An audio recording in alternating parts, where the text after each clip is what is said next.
You are listening to Beyond the Wheel, a podcast about the people and ideas that drive the RV community forward.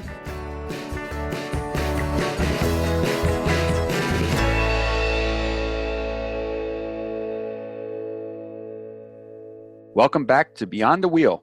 Today's guests are Connie and Sandy from Paws Campground and Dog Retreat. Together, they have built a dog-dedicated campground for all dog breeds and their adult companions. In just 3 short years, they have taken this one-of-a-kind concept and turned it into one of the most highly rated campgrounds with a 5-star rating on TripAdvisor. Without any further ado, let's jump into the fun, informative chat with Connie and Sandy. Thanks for joining us, Sandy and Connie. Can you tell us a little bit about Paws Campground and a little bit about yourselves, how you got into this business? Sure. We're Connie and Sandy, and we are the owners of Paws Campground and Dog Retreat. We gave up the corporate world 3 years ago and ventured into campground world and haven't looked back yet. The campground is a campground that caters to adults and dogs with all kinds of fun things for both. We're just kind of enjoying that whole world. So when you say adults and dogs, there's an age restriction on people? That's correct. We have 18 and up. You have to be at least 18 years old to come here, which people either love us or hate us for that. So Sabrina and I actually loved that part of it. It was, I remember when Sabrina and I stayed with you guys, we were thinking, this is going to be great for Belle, but maybe not so much for us. We were imagining it actually being kind of loud because of all the dogs and everything, but it was surprisingly so calming and so peaceful to be there for the week without, nothing wrong with kids, but without having children running around and throwing Nerf balls up against your RV or anything like that. It was such a wonderful trip and experience. We had a great time, and we're actually curious that you guys do have like the highest reviews and ratings for an RV park in your area. Do you get people that stay there that don't have dogs? We do. It's not a lot, but people do come here to stay without their dogs. And a lot of things we hear from people who are here with their dogs is after they've been here, they say, you know what, I'd come back here even if I didn't have dogs, because the campground itself is just great as it is. Cut into the forest, the sites are laid out very well, and you've got lots of space just to go walk and enjoy scenery. I mean, it's really, I wish we could take credit for that, but we can't. But we did recognize it to buy it. So, people do like it for a lot of other reasons than just that their dogs are so happy here. And I guess we should tell our listeners where you're located. I think we forgot to mention that in the beginning. We're in Western North Carolina in Rutherfordton. And when I say all the syllables, then people know that I'm not from here. But it's a cool place, about an hour from Asheville, about 30 minutes from Lake Lure, about an hour from Charlotte. So good location for, weekend trips and things like that. A lot of cool sites around there. I think you're close to the Biltmore Mansion, right? And where they filmed Dirty Dancing, I think, is right around there. So there's a lot of touristy things in the area as well. Yeah, Chimney Rock State Park is a very popular destination, and that's about 30 minutes from us. Like you said, Lake Lure, a lot of the water scenes for Dirty Dancing were filmed in Lake Lure. We're right in the middle of a lot of fun things. There's tons of little small towns around. There's wineries if you're into that. And a lot of dog-friendly venues around us. Okay. How big is the campground? We have 40 RV sites and 10 rental units. The whole campground itself is 18 acres. About 9 of them are dedicated to our rental spaces, and 9 of them are dedicated to dog park and play areas like that. It's a huge park. Sabrina and I were really impressed with just how it's laid out too. Each dog park has its own separate area. If you guys only had that pond park, we would have been impressed.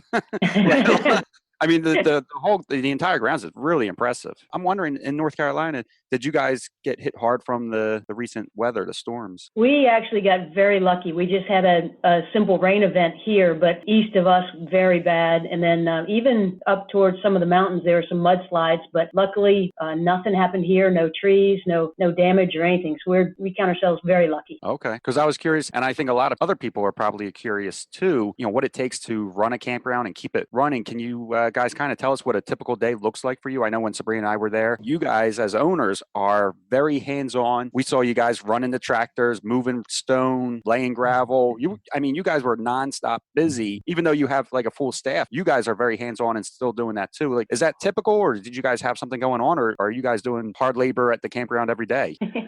We kind of prefer that. we tell a lot of our campers when they see us out there doing that, said, well, if we're out in the campground doing this kind of thing, we're at our happiest. So we can't let our work campers have all the fun. Okay. We want to get on the zero turn and be mowing. We want to be doing stuff all the time. We do our share of office time, of course, but we really rather be out there doing kind of that physical side. And we do have the best team of work campers ever. I just can't say enough about them. We had 6, 8, and 10 all season long, and they just do so much every day. And people give us the credit for the campground looking great, but it's not just us. You can't do this. 2 people can't keep this campground looking the way it does, and they work very hard for us, and we appreciate them very, very much. Absolutely. So is this your first experience with owning a campground? You said 3 years ago you left the corporate world, so I'm curious, what got you into campgrounds? Did you have a lot of camping experience? I mean, what drove you to want to buy this? Well, no, our camping was really limited to tent camping and backpacking. We had a cabin rental business in the mountains of North Carolina, in Blowing Rock, North Carolina, back in the mid 2000s, like 2005. When we did that, there was really no sense of community. It was like hand the renter the key. They'd go to their cabin, and in a week or so we'd go clean up after them, and we never really saw them again. And at that time we started talking about, I really like doing this, but I really wish we had more of a sense of community. And we got serious about wanting to leave the corporate world a second time. we said, let's think about what we want to do. And a campground came up. We just started talking about it and said, this would be perfect because you get the renters, you get the community. And then we just started looking and found this one. So that's kind of how we got here.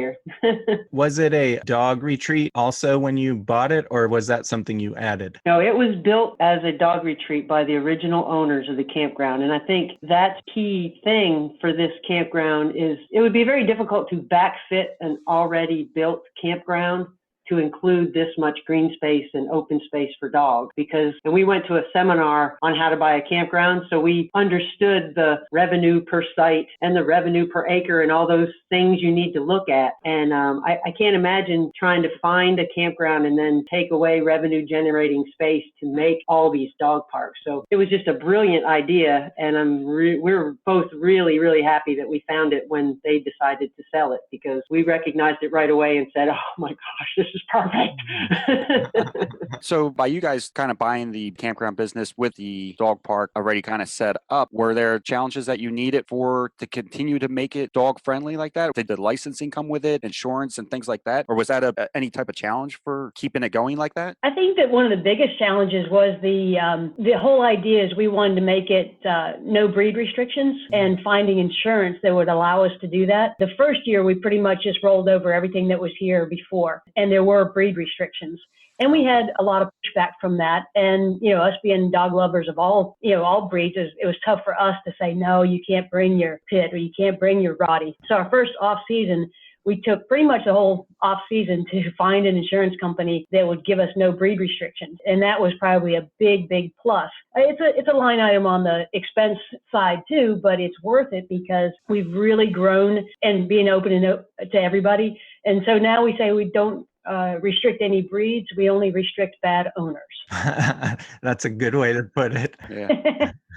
My wife and I actually had a chow and a Dutch Shepherd, retired military working dog. And there were a lot of places that we couldn't go when we had them in the RV. And so I appreciate the fact that you guys went out on a bigger expense to allow the restricted breed dogs in your park. Yeah, and it just makes it feel good too. I mean, it just hurts to be able to say, I know your dog is the sweetest dog ever, but because of this, you can't come. So we don't have to have those conversations anymore, which is really nice. It's just to have just a completely arbitrary restriction that has no bearing on behavior of the dog is just so frustrating and just ridiculous. So we get to focus on behavior now, which is important. Yeah, exactly. I think that you're right. It's the bad owners, not the bad dogs that cause all the problems. Yeah, it's the owner behavior, not the dog's behavior.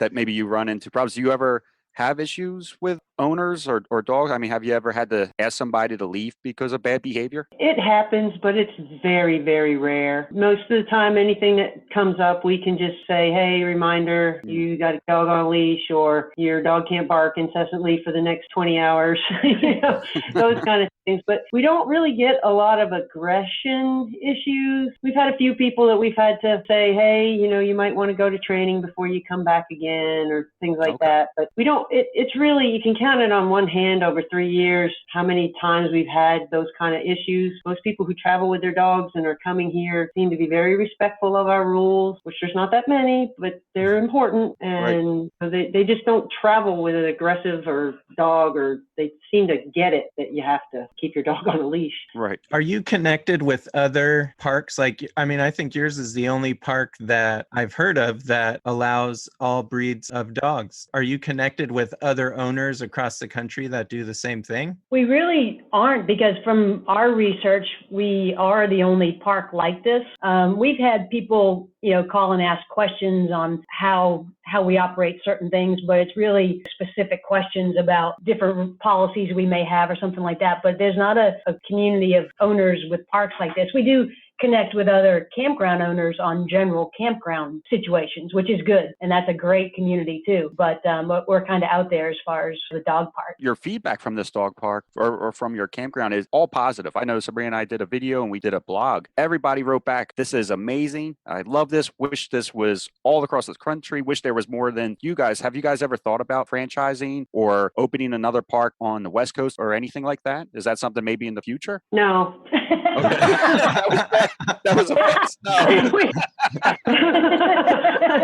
We sound so blunt, but we would help anybody else who wants to do that. Knowing what it would take to build a campground from the ground up, I don't think either one of us has that desire. We think this is a brilliant idea. We think the way this was laid out is brilliant. I don't think either one of us could have come into this forest and laid it out like it needed to be laid out and figured out where things needed to go. They would take other brilliant people input, and I don't think we have that in us. But we can run the crap out of this one and make everybody happy and stay focused, right? And you can take crap out of there if you want that. That's nice of you guys to say, though, that you would be willing to help somebody else that did want to do it, maybe at another location or something. That's nice of you guys. Sure. Oh yeah, we would invite them to come see what we've got here, and I mean there's plenty of room to have more of these campgrounds, and it's just going to make more people happy, and that would make us happy to know that other people are happy that can't come here every weekend. Like, we get lots of repeat people that live close by and come all the time. We understand that people in California can't just make a jaunt over here, and it would be really cool to hear that somebody had opened another one in another part of the country that was truly dog dedicated. We know that there's one in Texas that has done a lot of things kind of like we have here, but they seem to be more focused on long-term renters instead of kind of the vacation renters like we focus on. And are you guys open all year round, or do you have a specific season that you're open? We're open from pretty much April to, say, December 1st. Okay. And so we close the Monday after Thanksgiving and then reopen right around 1st of April. And that's when we get a bunch of our projects done during the off season. So it's a lot of fun time there too. And we get to travel a little bit too. So that's kind of cool. Do you guys RV as well? We, like Sandy said, we're used to tent camping and backpacking. So when we decided we were going to buy a campground, we said, gosh, we should buy a trailer and kind of figure out what this whole camping thing's all about. So we bought a camper in August and figured we're going to have to, for the next year or so, travel around until we find the right campground. Well, we bought this in November. So I think when we camped here in our new trailer is maybe the second time we had it out. So we're learning a lot from running a campground, what campers are all about. And it's kind of a cool thing when you go camping. There's something to it. So we're doing more of it now than we ever did. And refresh my memory, I believe that don't you guys have travel trailers on the property that people can rent if they don't own their own RV, that they can rent an RV from you guys? Am I right about that? No, you're right. We have 4 trailers that, they're older model, but we tell people don't judge a book by its cover, because we've renovated the inside and made them very modern and nice. But we have 4 of those, and then we have 3 cabins and 1 tiny home. And then over this past winter, we added 2 yurts. Those are our 10 rental units that we have. And they're all dog friendly. They all have their own little private fenced in yard for the dogs, fire pits mostly. It's a pretty good setup. So yeah, if you don't have your own trailer, you can check. We do actually get people here who say, hey, I'm looking at buying a trailer and I want to stay in one of yours. Okay, come on. And are the yurts pretty popular? They are really taking off. Okay. They don't have, we don't have running water in them right now. We have, like a dishwashing station nearby, and the bathhouse is only, like maybe 100 yards away. And I think that would make a bigger difference for a lot of maybe people our age that don't want to have to get up in the middle of the night and walk to the bathhouse. But we are getting a lot of, a little bit younger group coming that want to come with their dogs and stay in a yurt. And it's not like they're not glamping, because they've got queen size beds and TVs and really cool, microwave, little kitchenette in there. I mean, it's not like you're tent camping by any means. And they're air conditioned and heated. I didn't realize you could have like TV and stuff in those. I thought it was just a bed and like you said, maybe a little washing station or something like that. Yeah, we ran electric down to them, so we're good to go. And I think over the winter we're going to try to at least get cold water over to them, so you don't have to walk up to the dishwashing station to get water for your dogs. But little by little we'll add things to them like we've done most things around here. So with such a big space, do you ever host events such as like agility games or dog shows or any types of events like that? No, we haven't. And the big thing there too, well, a couple of things. First of all, we don't have the parking to accommodate all the people. But the other thing is the previous owners were big into agility and very competitive, and that's what they did. We're not. We don't have that expertise and that background. So we keep everything kind of on the fun side and the non-competitive. And we've had a lot of people come here who do the whole agility circuit and do the competitive circuit, and then just come and enjoy letting their dogs play and letting their dogs be dogs and not have to worry about the competition. So it kind of works on both sides. We don't have to become experts in it. And there's definitely a niche that's being filled by just having the fun games. I wanted to mention the fun part. You guys talked about the fun part about people coming and bringing their dogs and playing. Out of all those parks that you have, what would be the most attractive, most fun thing? I know you guys had like a little, I don't know what it would be, but something that attached to a line, and you guys were able to control this thing, run it around the park, and the dogs are able to chase it back and forth. What is that called? Is that like that's got to be a big draw for the park. That just looked like so much fun. I wanted to chase it. It's called lure coursing, and that's another thing, because AKC does have their own lure coursing trials and all that stuff, but we keep it on the fun side. It's basically a motor that pulls a string around pulleys, and we just attach a grocery bag to it, and the dogs go nuts for it. It is insane. And, we do it every Saturday morning, weather permitting, and we normally get, I don't know, there can be 20, 30 dogs down there, and they're all going crazy. They want their turn in that field. It's a great idea. It's awesome. And the people love it. All our humans love it because it tires their dogs out. And, a tired dog is a good dog. So yeah, that's they're true. like soupy that their dog's so happy. So I'm not sure who has more fun, the dogs or us, because we love watching them do it too. Is it hard for you guys to find work campers that are okay being around the restricted breed dogs or just a lot of dogs in general? No, actually, well, it's interesting because, obviously that's a new avenue for us, kind of the whole work camping idea. The first year we had a solid group, mainly just through word of mouth. People started coming here, and now it's grown. And getting ready for 2019, we're already trying to make sure we position everybody properly so we aren't overloaded. We only have 5 work camping sites, which is plenty. I mean, to have a team of 10 here would be fantastic. And we're going to have to tell some folks that they're going to have to wait and see if something else works out, because we've got more interest than what we really need. But the cool thing is, the biggest interest is people call and say, the park looks great, the whole idea looks great. I think we'd be great at work camping, and our dogs would love it. And it's always, and our dogs would love it. So, and the work camping sites are totally fenced in sites. So that's a cool thing too. You park your rig, you pull the fence in front, and so you open your door and your dogs run into the fenced yard. So that's a big plus. So it really is growing, and the whole work camping market is growing. And then the word of mouth is bringing a lot of folks here. So we really have been happy with it. So many awesome people. The downside of so many work campers is that we have to fight harder to get time on the zero turn in the tractor. You guys really like that work. We do. Well, we never had that kind of equipment before we came here, so it's kind of like big toys. Right.